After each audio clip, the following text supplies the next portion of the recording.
Welcome to Protagonist. I'm Robin, and today we're going to talk about being a leader or a manager in the games industry. What does it mean, and what are the information and the kind of knowledge and mindset you need to have to be successful? So let's get started, right? So first, you have the motivations, right? What motivations you need to have to be a good leader or manager? Well, there are many of them, but first you have to think about what is your personal ambition, the empathy, the ego, the impact you want to have in this industry. It's very important because the ambition is really about how far you want to go. That will also give you the energy and the motivations to keep and pushing things forward. Empathy is really about taking care of your team, right? You want to grow because you want to be a good leader. You want to take care of them well, you want to manage them well, and you want to be able to help them also grow themselves. And the ego aspect is, of course, if you're an organization and you've been promoted to a leadership position or a management position, you want to make sure that, you're credible. No one likes to be, get this kind of feeling of this imposter syndrome, right? You want to avoid that at all costs. So that's why you need to keep educating yourself about what it means to be a great leader in order for you to earn the trust of your colleagues at work, making sure that, you're able to keep progressing and keep learning all the time. And that's good for your ego because you'll be recognized as an expert, right? And of course, the more information, knowledge, and expertise you have, the more impact you will have on the business. And that will, of course, influence a lot, how good the games or the things you're doing will be, but also the type of contributions, the compensation, you'll get from the organization you're working for. So you see, these are just four of the basic motivations. There are more of them, but generally speaking, I like to give this four as an example because this will be important either for the people you lead, if you're a director, right? How do you motivate people under you to really keep working hard, to keep growing? And ambition, empathy, ego, and impact are very important. So there are different types of leads in the industry, and what is important to understand is the distinction between those three main categories because they might have different naming conventions based on the company you're working for, but generally speaking, they have those three blocks between one is focused on craft and discipline. So if you lead basically 3D designer, lead animator, you're responsible for the craft or discipline, right? But you might also be responsible for a team of the people working in this discipline, this specific craft. The question you have to ask yourself is, are you responsible for the quality of the work being done or for the supporting the people working in this specific discipline? Are you a craft leader and a team manager? You can be both. That's, depends on the situation. And also you can also be responsible for a specific subject or project, the typical subject matter expert or principal on a project, right? So that's, of course, depends. For example, it's very common to have SMEs, or they also call them lead, in tech, in the engineering departments. So the lead backend, for example, might be focused on a specific discipline, or the AI lead, or all this. And doesn't mean that they have a team. It means that they're responsible for a specific topic. So these are the three main categories you will find for the leads in an organization, in a game studio most of the time. So what you also have to work on is the maturity. As a lead, as a manager, as a leader in the organization, you have to first understand what is expected from you from a leadership perspective. Because as you increase in the ranks, the expectations will differ, and what made you successful before will not make you successful in the future. So the main goal you should have is to understand the expectations that are of the current role you're in today. And that could be very different than what it was yesterday, especially if you were an individual contributor and just been recently promoted to a lead management position, or like manager. You have to really understand that the rules of the game are completely different, and most likely, like in most organizations, they haven't told you what are the differences between a manager and an individual contributor and what success looks like. Of course, this will be covered later in this presentation. So yeah, keep listening. But in the meantime, so the first aspect of a manager, you have to understand the expectations and what it means to be a manager. And of course, you need to adapt based on the situation. Of course, there is no game companies are ever in the perfect situation, right? So you might be under-resourced, understaffed, it doesn't matter, right? But the thing is, if you know what are the expectations and you know what's the situation, you can also manage the expectations from your management. And this is very important because most of the most important thing you have to do as a manager is to prioritize. And you will do that if you know what good looks like and what resources you have and what is a reasonable expectation, and making sure people understand that. So these are one of the most important things you have to do as a lead in the organization. Okay, so now that you've been promoted or you've been a leader in the organization and leading individual contributors, let's talk about individual contributors and who they are, how their work is evaluated, and why they matter. Well, first thing you have to understand is that they matter a lot because they're doing a lot of the work they're doing actually most of the visible work in a game is done by individual contributors. I mean, every art assets, the music, the code, all of this is done usually by individual contributors. You are now in management. It is most likely you're more focused on helping others do their work than doing the work on your own. And that's also the hard part, right? So how do you move from being the greatest artist ever to being a leader of artists? That's a good question, right? And so that's a big topic on its own. But anyway, about individual contributors, what matters for you is to understand that the evaluation is done on the speed. How fast are they delivering their assets?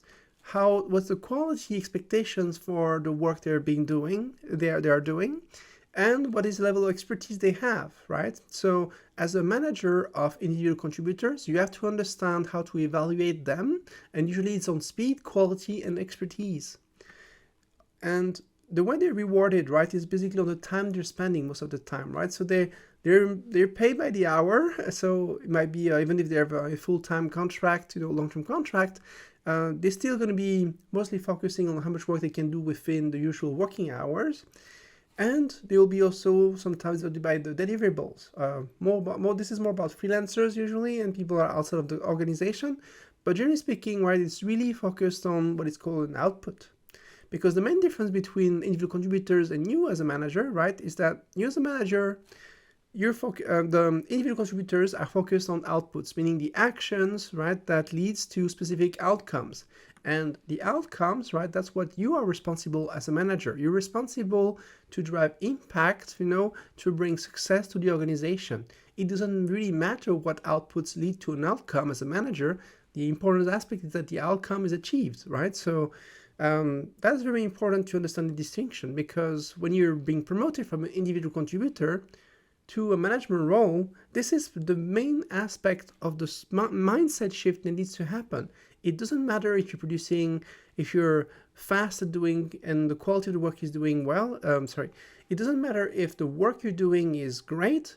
If you're not delivering on a specific outcome, you're gonna fail in that role. And that's what really you have to understand is, as a manager, you focus on outcomes, on the impact you have on the organization, meaning you have to understand for your discipline what matters, right? What does the organization care about in what you're doing? If you're working on localization, for instance, does the organization, the game studio, care about how many words you're producing every week or month? No. The manager of the localization team will care about it if you're an individual contributor. But as a manager of localization, the company cares about how satisfying the localization is done for the end consumer, right? Are the players happy with the localization that is being offered to them? If the players think it's bad, it doesn't matter how much effort and time has been spent doing it. The only thing that the company will care about is, are the players happy with the localization? Is this really helping the quality of the product? So these are some important distinctions that you have to think about between being an individual contributor and a manager.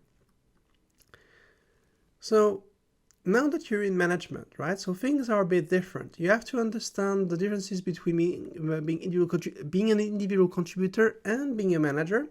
So we're going to be talking about what you need to unlock, like what are different skills you need to unlock to be a great manager. And those new skills, right? You have to think about new skills, you have to think about knowledge and mindset, right? So there's many new things that you'll have to discover as a manager. New skills, knowledge and mindset, but also you have to think about your network, the influence you have, and of course the trust you have in the organization. Of course, we're going to go deeper into those different topics, but these are 5 key elements you have to start thinking about: skills, knowledge and mindset, network, influence, and trust. So about new skills, right? So what does matter? What skills matter as a new manager or leader as well, right? So you have hard skills, you know about them, right? So this is pretty standard. You have soft skills, yeah, the people management aspects. But generally speaking, right now we need to start unlocking the new stuff, right? So meaning the strategic thinking and planning, being able to organize and see in the future the impact that you want your team, your discipline, your craft, your project to achieve for the organization. So a very different way to think about things. You need to be able to identify opportunities, right? This kind of sense of vision. So today you're doing work, right? Okay, you understand what are the outcomes that you're seeking, but what is beyond that? You know, what is in the future? What could your craft achieve in the future that is beyond the expectations, right? That's quite hard to do at the beginning, but this is going to be one of the most successful factor, the higher you grow in the organization, the ability to see and envision where basically a craft, a company, a team could go and achieve. People management, as I mentioned, is part of the soft skills a bit as well, but so soft skills is about how you interact with people, but people management is more really about how you're making sure your team is able to perform and how to support them, and making sure that your team is really aware and motivated to support you and the organization in achieving specific goals.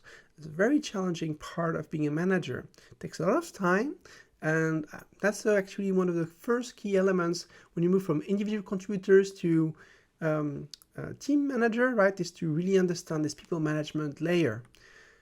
Then you have, of course, stakeholder management. Stakeholders are, of course, your team, right, if you're managing down. But if you're also talking about your own directors or senior lead or whomever you report to, you need to learn how to manage up. And, of course, sideways as well. But generally speaking is the higher you go, the more stakeholder management you need to do. And this is an art and a craft as well, because you need to be able to both articulate basically information that so it can be understood by the people you talk to.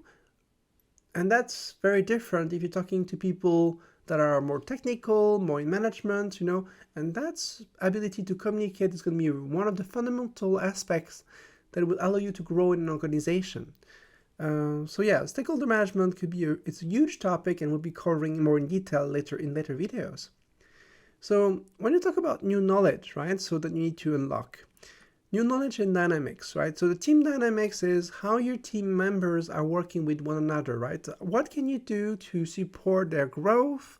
How do they work with each other? How do they support each other? What are the conflicts that they're facing? And that's really about you getting interested into the lives and the habits and the dynamics of your own teams. And this is of course for you to make sure that people are happy, productive, you know, and that you can support them well.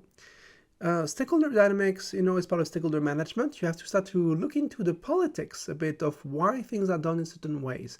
That's also a big topic, but generally speaking, you need to start understanding why people do certain things in the organizations, because there's always a reason, and how to interact with them in the most effective way to support the delivery of the outcomes that you're responsible for. Company dynamics, this is a bit more meta, right? So the whole company basically has its own goals, its own ways to do things, you know, and you have to understand how the company works, because that may be different in your team, your department, your division, right? So what is the culture of the company, how things are getting done pretty much, and what's the end of the company. It's very important. The more you will climb the hierarchy, this is going to be a bigger topic. Industry dynamics, this is even the largest aspect, so of course you'll be interested to know when you're starting to know more about what does it mean to be a great craft leader in your specific discipline, right? Because in animation, code, or art, or whatever, you want to understand, what's happening in the industry, what new technologies, what are the new important people, new thought, new ideas that are emerging in your specific field. This is about the craft, but this is also about the general dynamics, right? Right now, unfortunately, for example, a lot of companies are letting go people. Knowing why they're letting go people and where there might be interesting people to recruit, that's part of understanding the industry dynamics to be able to take the right initiatives at the right time to support your organization. So motivations, right? So motivation about people, the biases, the taboo, and the beliefs, right? So when you talk to people, you have to understand basically those four aspects, right? So it doesn't matter if it's a team, stakeholders, the company, the industry, right? You have to understand what motivates people, what are different biases they might have based on the situation, their upbringing, their culture, other aspects, but also what taboo, like things that are not possible to say out loud. Taboo is a very important topic that we will have to cover in many different videos with different layers because it's very present in our industry. Our industry is very conservative. There's a lot of secrets. There's a lot of information that people do not tell openly because it's not considered proper. It goes a bit against the grain. And of course, the issue is that makes people uncomfortable. It paints a target sometimes on you. And it also, but it's if you don't know about them, you'll have to go through and learn by yourself. And those lessons can be really painful for your career. And I would love to have you, manage your career without going through all those heartaches and difficult times. So of course, we'll talk about it in the future. And the beliefs, right? The beliefs is basically the individual inner beliefs of the people you're talking to. Some companies have very strong beliefs about what the industry should be. Your team might have strong beliefs about what they stand for. So it's go beyond motivations and biases, right? It's the inner drivers, right, that really guides the dynamics of how people act. So knowledge and dynamics, right? So it's really about understanding the different layers and what are different dimensions that interacts with those layers.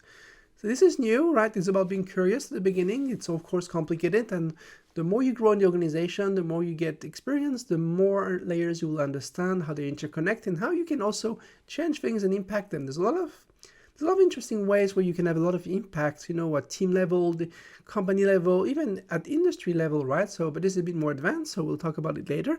But generally speaking, you have to really believe in yourself, keep growing and learning a lot about these things because it will be useful. So one of the key aspects when you're getting promoted, right, is the change of mindset. What does it mean now to be a lead? What does it mean to be a manager? And that mindset change is what makes the biggest difference between your success and also the reason why you may or may not get promoted. So be able to think as a leader or as a manager, right? That's the key aspect. People get promoted a lot often in our industry because they're being the greatest artists, the greatest coders. Historically, it's been very common that, you're the best at coding. People would say, oh, now you need to be the lead coder. If you're great at doing artwork, you're the greatest artist, so you do need to be the lead artist because people respect you for the craft, basically the quality of the craft you're doing. Now the industry is a bit maturing a bit more and understand that management is a skill on its own. And great leaders, great managers, this is the skill that is necessary. You can be the best, coder possible. It doesn't mean that you'll be a great leader or a great manager. And that's part of the mindset shift that needs to happen. You need to start to value the craft of management. And so thinking as an owner, that's also understanding that you're working for yourself, but also for the purpose, right? What purpose you have in the organization. When you're now a manager, you're just not doing a job, right? You are now an owner of a piece of the organization. You're responsible for the success of the discipline that you're supporting, or the department or the division, whatever level you're at. But as an owner, right, you have to champion this. You have to embody the values of the organization and you need to be able to make the right decisions and, yeah, just think about how you can serve basically your team and the organization effectively. And that means understanding what outcomes really matters, right? So if you're a director of yeah, not director, basically, you have to understand that everything that is being done is to drive a great experience for the end user. If you're director of customer support, the most important aspect is making sure that the customers are actually happy with the service they're getting. It's not about the number of tickets being managed, it's really about, are the users being happy with what they're getting? And that's also the mindset shift. Is it's not really about the work you do as a manager, it's more about what is usually good for the customer is a good way to start thinking about things. And so because of that, you can start to think ahead about what can change in your current organization, what you're responsible for, to basically show more ownership, serve the customers, and or serve the other teams if you're a service team, making sure that you can support basically the people around you in the best way, your team, other teams, and the customer or the company. So there's a lot of things to talk about regarding mindset. I'm going to come over again about it. This presentation is more like a high-level surface space of all the different doors you need to start to look into, open, to be a great leader and a great manager in the games industry. So the networking skill is quite interesting and is also quite deep. When you're networking, right, you will learn more about the industry. And this is obviously extremely important because it will help you get the credibility you need with your own management and your own team and to know what you're talking about. But also, it will help you identify the right talents that might be good people you want to hire. I found one of my business partners in the past while going to, I think it was an NVIDIA event that was organized and I met this basically designer person, and we really, hit it off, and told him about my project, got really excited, and one thing led to another, and boom, we got in business, and it was one of the first partners I had to build my new studio. So that's just one example, but even if you want to recruit people for your team or your new organization, your new company or whatever, you have to go out, network, and meet people because you'll need to find people that are the same type of ambitions and are like-minded to some extent to you. Of course, you need to hire for diversity, and other aspects, but generally speaking, what I'm trying to say here is you need to identify the great people you like to work with. So reputation and recognition is very important because as you're getting out there, people see you, right? They will hear your ideas, hear how you think, and this is a great way for you to get invited to talk to during panels or make speeches, in big conventions like GDC or Gamescom or whatever. And this really will boost your profile, and having a great profile is great to have new opportunities, new job offers, of course, better compensation, but also being valued and recognized in the industry by your peers and even people at your own work about the quality of the things you can provide and what makes you special, what makes you important in the organization. And the last part is, of course, identifying those opportunities, because people will reach out to you, offer you different things you can do. Of course, you need to be careful about not accepting everything that people are offering you, but just having the option, right, to look at it is still very interesting. Of course, that's why some companies are also always very wary to send their own staff to different trade shows and events, but you know what? You should even go on your own budget because that will give you a lot more freedom. You can meet the people you want and actually be part of this industry. So it's more than work. You as a leader, you can actually be someone who is recognizable.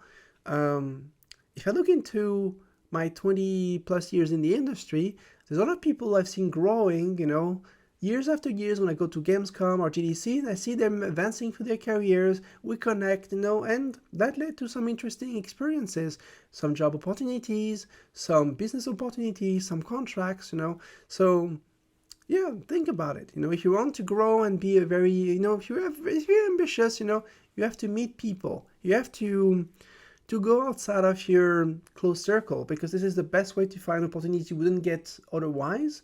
And yes, give you also a different perspective about life, the industry, what is possible. Yeah, that's really up to you, right? But just think about it. So I have a lot of content to share with you. This is the end of part 1, but I invite you to click to see part 2 because we are talking about more and more interesting things and going deeper in those topics as we go along. I don't know exactly how many parts will be this series, but I'm pretty sure it'll be maybe a team to. I can foresee maybe already 5 parts, maybe more. So yeah, please stick with us. We have interesting things coming.